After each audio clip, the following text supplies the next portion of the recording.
The average teen spends around 8 hours and 22 minutes daily on their phones. Remember how your parents used to tell you to get off your phone because you're wasting time on it? Well, listen to them. Use those 8.5 hours to do something else useful. Just try going a week without using your phone. I've tried it before, and let's just say I haven't tried it since. So just go see how hard it is. But by the end of the week, you'll find that it's a lot more peaceful, a lot less stressful, and a lot more productive. But it is hard, challenging, and it takes a lot of self-control. So I want to go into how and why kids are being affected by phones, more specifically, social media. Almost every kid that owns a phone or electronic device has some form of social media. According to a study done in 2021, more than 2/5, 42% of children own a phone by age 10. Age 10. Kids at 10 years old are still learning how to do basic algebraic problems. Yet they have a phone which allows them access to any information that they want, whether it be ChatGPT, new video games, or sites they just shouldn't be on. Yet parents are giving them this access at 10 years old. By age 12, it jumps all the way up to 71%. By age 14, 91%. That's 9% of kids that do not own a phone.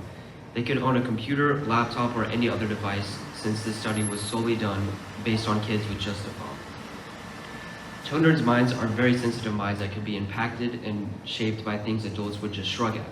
Some people, including me, would say what kids learn in their early years can mold who they become in their adult years. All the information in the world should not be available to the youth this easily. If I had a question from my teacher that I could not answer, I could easily figure it out by asking Siri or through Google. Now, I can see why parents give their kids phones for security reasons. Just in case something happens, they could text or call them and assure them that they're okay. Or if they're in a really serious emergency, they could call 911. But if they're in a less serious situation such as a pipe leak, they can look up on YouTube how to fix this pipe leak. So I'm not saying phones are bad. In fact, I think phones are one of the greatest inventions ever.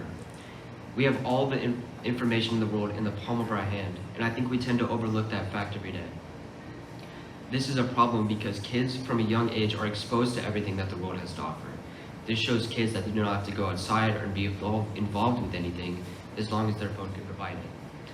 I think this can be solved by adding an age restriction to certain sites or platforms. But since certain sites are not blocked, it becomes a coping mechanism for them. Since they have grown up with their phones around sometimes more than other kids or even other parents, they know that they can always open up their phone and see things that they want to. So they start to rely on their phone instead of learning how to communicate with people, especially feelings or even any other topic. If you can't correctly communicate thoughts or feelings with other people, especially close family, you can slowly start to destroy your relationship with them, whether you notice it or not. I've seen a relationship get destroyed simply by looking down at their phone. My friend, let's call her Becky, was telling her past experience with a very touchy subject she wasn't very open to talking about. Yet she was willing to tell her cousin. And as she's telling the story and she gets past the main part and is continuing to tell other specific parts, her cousin pulls out his phone when he got a Snapchat notification. Then he continues to ignore her and keeps scrolling through other people's stories, completely disregarding her and her story, simply because he couldn't resist the urge. He was willing to hurt Becky's feelings and possibly ruin his relationship with her because he wanted to feel that hit of dopamine, because he's been addicted to it for so long that it's become a habit of simply reaching down into your pocket and pulling out your phone every time you hear a ding. So these kids start to get addicted to the attention they can constantly receive, whether it's a Snapchat notification or looking back on the comments of their post. They start to rely on Instagram or social media for any sort of acceptance or attention. Each like or comment or positive comment presents a tiny hit of dopamine to your brain. Dopamine is responsible for allowing you to feel pleasure, satisfaction, and motivation, giving you the want to get more. The same thing applies to many other things that people are addicted to, such as drugs, vaping, gambling, and what I'm talking about, social media. When they don't get likes or comments, it can leave them feeling sad, anxious, or empty. But since they've not been taught how to deal with those negative emotions, they resort to extreme measures every time that they get sad. They think that there's only one way out, which of course is not even close to true. This leads to the statistic that Gen Z is the most depressed generation. The survey found that more Gen Zers reporting that they've been diagnosed with anxiety or depression. 18% of Gen Z reported an anxiety disorder diagnosis, and 23% reported that they've been diagnosed with depression. A main cause of it could be because of their negative social outlook on themselves and others, but it's definitely not the only reason why. But I do personally believe that social media is a huge factor into that statistic, since they only care about how they look to others, because it's all they ever see. They notice that they haven't posted in a while, and they haven't felt that hit of dopamine. So they start to post more pictures, which leads to more time on their phone, which leads back to addiction and then stimulation. From all of those pictures and comments, they start to think about what those comments say, thinking it's all that really matters and how everyone sees them. They start to believe the lies that get spread through these comments, which leads to cyberbullying. Cyberbullying has increased suicidal thoughts by 14.5% and suicide attempts by 8.7%. Children who are prone to cyberbullying are more than twice as likely to self-harm and enact suicidal behavior.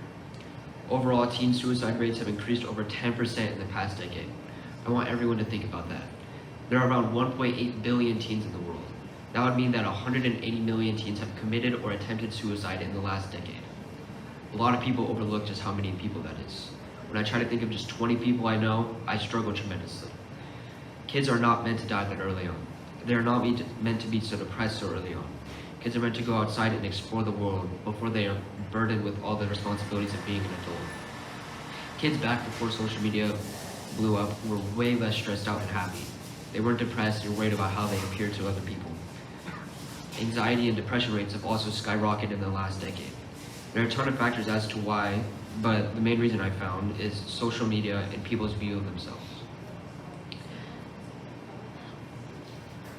Now, I can speak from experience on this. Not to say that I am proud that I can, but I've been attached to social media for a long time now. Even while doing important tasks, I feel like I can just take a quick glance at social media, but it turns into wanting to see what else is out there. What did Elon create this time?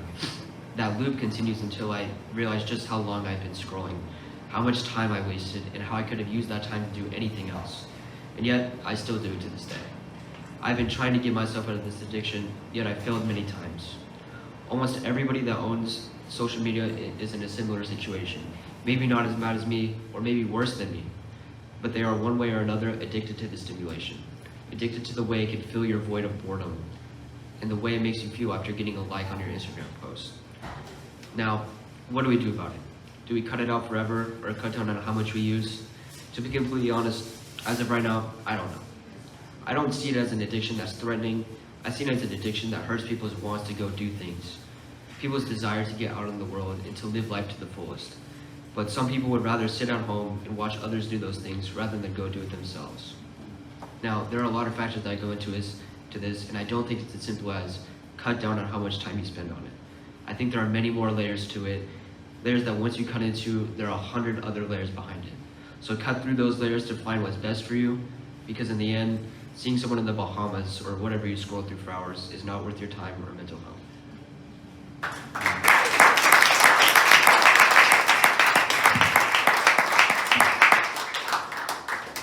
We have time for 50 questions. We're all attracted to large numbers that get our attention. So when it said 91% of 14-year-olds have social media access, my question would be, in your research, what about the 9%? Have they looked at what's happening with them? And if we were to break that into two subgroups, one, those who might be embittered because they're prohibited from using it, and those young people who have chosen not to have it, I just want to know, did you see what's going on in their lives? I didn't really get to research into what they do, but I looked up and I went into research about people that have phones that do have social media, and aside from the ones that just don't or choose not to. Okay. So I'm not sure about people that decide not to or just not allowed to. Do you think it would be worthwhile to look at that group to see, those who don't have it? Yeah, I do think it could affect a lot. 10 words or less, Blake. It takes self-control and discipline to beat an addiction.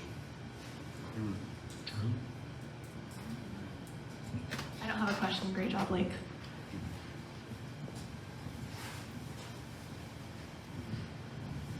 So what should parents do and what should teachers do? I think that you could let your child make their own decision.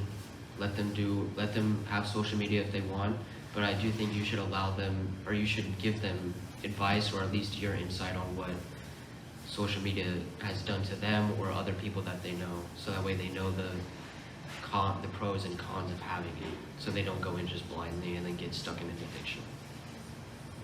Is that for parents and teachers, or you have different advice for teachers? For teachers, not really too sure, I guess. Just, I don't know really. It's okay, because we don't know either. So, Blake, one thing you said was that it's the greatest invention ever. And great can be a lot of things, the magnitude of it, and I think that's true about phones in a lot of ways. The application, I have an application question for you. For like the addiction and stuff, so you answered for parents and then not for teachers, but for ourselves, most of us have phones and we struggle with I love your honesty and that you said we don't know. And I feel like there's a balance because it can be used for good or evil, right? So it's kind of like you're on a tightrope. What, for all of us who have phones, what could be the next step, even for you personally, for me personally? I think the next step could be limiting yourself and just taking note of what you do and make sure that you are okay with it and okay with what comes after it. And if it's for the better, then continue doing it. But even if you're not even sure if it's for the better or not, maybe rethink it or just continue to not do it. All right, thank you, man. Let's do it again.